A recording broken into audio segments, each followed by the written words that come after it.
Breaking news చూస్తున్నారు. జమ్మూ కాశ్మీర్లో army విమానం పేలినట్టుగా తెలుస్తోంది. కిశ్వార్ జిల్లాలో కుప్పకూలిపోయింది విమానం. భారత్కు చెందిన MiG అంటే MiG-29 యుద్ధ విమానంగా గుర్తించారు. పైలట్ ఆచూకీ కోసం గాలింపు చర్యలు ముమ్మరం చేశారు. పాకిస్తాన్ ఇండియా సరిహద్దుకు 90 కిలోమీటర్ల దూరంలో విమానం శకలాలను గుర్తించారు. కుప్పకూలిన విమానాల్లో ఈ ఏడాదిలో ఇది 4వ ఆర్మీ విమానం కావడం ప్రస్తుతం ఆందోళన కలిగిస్తోంది.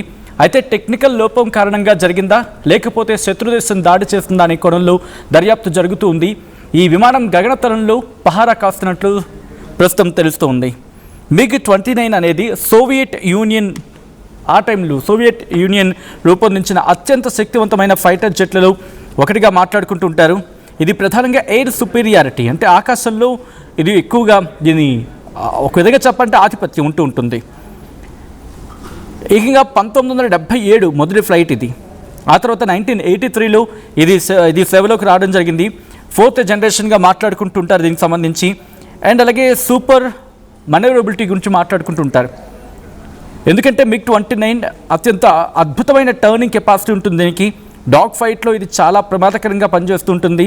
ఇందులో 2 RD-33 ఇంజన్స్ ఉంటాయి.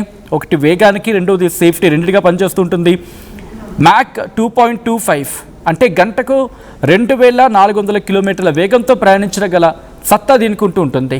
మీరు చూస్తూ ఉన్నారు MiG-29 యుద్ధ విమానం. దాని కెపాసిటీ గురించి మాట్లాడుకుంటున్నాం ఇప్పుడు. అయితే దీనికి సంబంధించి మాట్లాడుకునే క్రమంలో 30mm GCH-301 కెనాన్ ఉంటుంది. దీంతో పాటు అంటే ఆయుధాల గురించి మాట్లాడుకుంటే R-73 హీట్ సీకింగ్ మిజైల్స్ ఉంటాయి. R-27 అంటే బియాండ్ విజువల్ రేంజ్ మిజైల్స్ ఉంటాయి. బాంబులు, రాకెట్లు ఇలా ఉంటాయి. అయితే పైలట్ తల తిప్పితే అక్కడ మిజైల్ లాక్ అవుతుంది. ఇది డాగ్ ఫైట్లో గేమ్ చేంజ్ అనమాట. MiG-29 ప్రపంచంలో అనేక దేశాలు ఉపయోగించడం జరుగుతుంది. భారత్తో పాటు రష్యా, యుక్రెయిన్, పోలాండ్ లాంటి దేశాలు కూడా ఉపయోగించడం జరుగుతుంది. ఇండియన్ ఎయిర్ ఫోర్స్లోకి అండ్ ఇండియన్ నేవీలోకి 2 MiG-29 ఉన్నాయి. ఎయిర్ ఫోర్స్ వర్షన్గా మాట్లాడుకుంటే MiG-29 UPG అంటే అప్గ్రేడెడ్ వర్షన్. నేవీ వర్షన్లో మాట్లాడుకుంటే MiG-29K aircraft carrier based fighter అన్నమాట. అండ్ దీంతో పాటు అద్భుతమైన డాగ్ ఫైట్ సామర్థ్యం దీనికి ఉంది. వేగంతో పాటు మనోవరబిలిటీ కూడా దీనికి ఉంది. అండ్ మైనస్ ఏంటంటే దీనికి మోడర్న్ జెట్స్తో పోలిస్తే ఇది పాత టెక్నాలజీ. మెయింటెనెన్స్ కూడా ఎక్కువగా అవుతూ ఉంటుంది. MiG-29 అంటే క్లోజ్ కాంబాక్ట్ కింగ్ అంటే దగ్గరలో జరిగే గగనతల యుద్ధంలో ఇది చాలా ప్రమాదకరమైన జెట్గా మాట్లాడుకుంటూ ఉంటారు. అండ్ MiG-29 కంపారిజన్ గురించి మాట్లాడుకుంటే MiG-29తో పాటు ఒకసారి Sukhoi 30 లేదా MiG-29 F-16 కంపారిజన్ కూడా ఒకసారి మనం మాట్లాడుకునే ప్రయత్నం చేద్దాం. ఎందుకు ఇది ఇంత ఇంపార్టెంట్గా మాట్లాడుకుంటున్నామని చెప్పి. MiG-29 అయితే ఇది రాడార్లో తక్కువ కనిపిస్తూ ఉంటుంది. సూపర్ మనోవరబిలిటీ గురించి మాట్లాడుకుంటుంటారు. డాగ్ ఫైట్లో కింగ్లా ఉంటుంది. అండ్ అలాగే దీనికి కూడా వీక్నెస్ ఏంటంటే రేంజ్ తక్కువ. BVR అంటే బిహైండ్ విజువల్ రేంజ్ అని మాట్లాడుకుంటుంటాం. అంటే లాంగ్ రేంజ్ ఫైట్లో దీనిది పరిమితి గురించి మాట్లాడుకుంటుంటారు, చాలా తక్కువగా ఉంటుంది అనేది. బట్ Sukhoi 30 MKI వీడి గురించి మాట్లాడుకుంటే long range heavy multi role fighter. ఇది థ్రస్ట్ వెక్టరింగ్ ఉంటుందంటే సాధారణంగా మాన్యువల్స్ ఉంటాయి. భారీ రేంజ్, ఎక్కువ ఆయుధాలు కూడా ఉంటాయి. అండ్ పవర్ఫుల్ రేడార్ గురించి మాట్లాడుకుంటుంటారు. అండ్ దీని స్ట్రెంత్ గురించి మాట్లాడుకుంటే BVR అంటే బియాండ్ విజువల్ రేంజ్ డామినేషన్ ఉంటుంది. Multi role and radar signature ఎక్కువ, దీనికి మెయింటెనెన్స్ కూడా ఎక్కువే. అండ్ వీటితో పాటు మరికొన్ని మాట్లాడుకోవాల్సిన సందర్భం, అసలు ఇంతకీ ఈ ఏడాది ఎందుకు ఇలా జరుగుతోంది? ఇప్పటికీ ఇది 4వదిగా మాట్లాడుకుంటున్న సందర్భం. అయితే మరి ముఖ్యంగా ఆర్మీ నుంచి ఎక్కడా ఇది కన్ఫర్మేషన్ రాలేదు, అఫీషియల్ కన్ఫర్మేషన్ ఇది కుప్పకూలిపోయిందని చెప్పి. బట్ అక్కడ చర్చించుకుంటున్న సందర్భం, ఆ విజువల్ని మీరు చూడొచ్చు. అయితే అక్కడ పెద్ద మంటలు చెలరేగాయి అనేది. సాధారణంగా ఏం జరుగుతుంటుందంటే ప్రమాదం అని తెలిస్తే వెంటనే పైలట్ అక్కడి నుంచి బయటకు వచ్చేసి పారాషూట్ సాయంతో బయటపడుతూ ఉంటారు. అండ్ అటువంటిది ఏమైనా జరిగిందా? ఎందుకంటే కేవలం మనం ఒక వెహికల్ని లేకపోతే ఒక ఫైటర్ జెట్ను కోల్పోవడం కాదు, ప్రమాదం జరిగితే అఫ్కోర్స్ మనం కొన్ని కోట్లలో లాస్ అవుతాం. బట్ బియాండ్ మాట్లాడుకుంటే కనుక పైలట్ ట్రైనింగ్ ఇవన్నీ మాట్లాడుకోవాల్సిన సందర్భం కదా. పైలట్ ట్రైనింగ్ ఎక్స్పీరియన్స్డ్ పైలట్స్కి మాత్రమే అప్పగిస్తూ ఉంటారు. అయితే ఈ ఘటన ఎందుకు జరిగింది, ఎలా జరిగింది? టెక్నికల్ లోపం మాత్రమే కారణమా లేకపోతే ఇంకా కారణాలు ఏమైనా ఉన్నాయా? లేకపోతే శత్రుదేశం పాకిస్తాన్ హస్తం ఏమైనా ఉందా? ఎందుకు ఈ డౌట్ వస్తుంది అనేది మాట్లాడుకునే ప్రయత్నం చేస్తే నిన్న మన ఆర్మీ అధికారులు ఒక ప్రోగ్రాంలో మాట్లాడుతూ ఒక మాట అనడం జరిగింది. మన కదలికలని ఆపరేషన్ సింధూర్ టైంలో మన కదలికలని డీజీఎంఓ స్థాయిలో మాట్లాడుకుంటున్న క్రమంలో డీజీఎంఓ స్థాయి అధికారులు కాల్ చేసి మనకి చెప్పేవాళ్ళు, మీరు కదిలిస్తున్న ఆ జెట్ని అక్కడే ఆపేయండి, లేకపోతే బాగోదు అని చెప్పి వాళ్ళు చెప్పుకొచ్చారు. సో వాళ్ళకందరికీ ఆ ఇన్ఫర్మేషన్ ఎలా వెళ్తుంది? చైనా ఇస్తుంది ఆ ఇన్ఫర్మేషన్. చైనా శాటిలైట్ ఇమేజ్ని కావచ్చు, లేకపోతే చైనా శాటిలైట్ సాయంతో వాళ్ళ ఇన్ఫర్మేషన్ గ్యాదర్ చేయడం జరుగుతోంది. కాబట్టి వాటిని మనం అరికట్టాలంటే మనం ఇంకా అడ్వాన్స్డ్ అవ్వాలి అంటూ మన అధికారులే, స్వయంగా మన ఆర్మీ అధికారులే చెప్పుకొచ్చారు.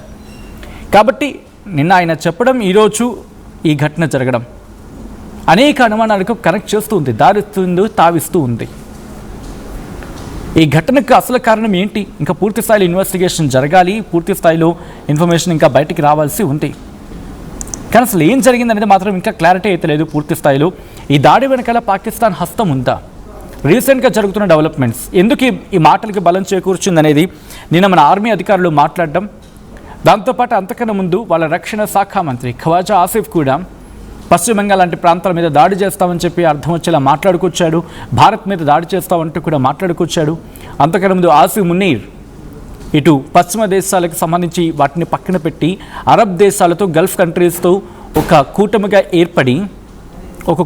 ఏర్పడి నేటో తరహాలో బిల్డ్ చేసేందుకు ప్రయత్నాలు చేస్తున్నాడంటూ ఒక చర్చ అయితే జరిగింది. ఈ మాటలు, ఈ పాయింట్లు, ఈ డాట్స్ అన్ని కరెక్ట్ చేసుకుంటూ వెళ్తూ ఉంటే ఈ అనుమానానికి బలం చేకూరుస్తోంది.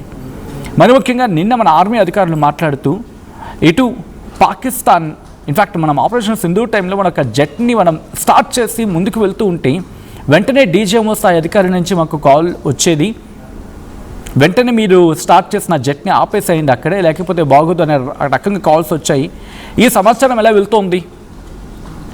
చైనా సహాయం అందించింది. చైనా, అఫ్కోర్స్ చైనా కావచ్చు, పాకిస్తాన్ పేరు కావచ్చు, ఎక్కడ డైరెక్ట్గా తీసుకున్న పేరు లేవు, బట్ విదేశీ సహాయం అందుకున్నారు అనే భావం వచ్చేలా మాట్లాడుకొచ్చిన క్రమం. ఆబ్వియస్లీ చైనా తప్ప ఇంకెవరు ఇస్తారు పాకిస్తాన్కి సాయం అక్కడ, మరి ముఖ్యంగా ఈ టెక్నాలజికల్ సాయం.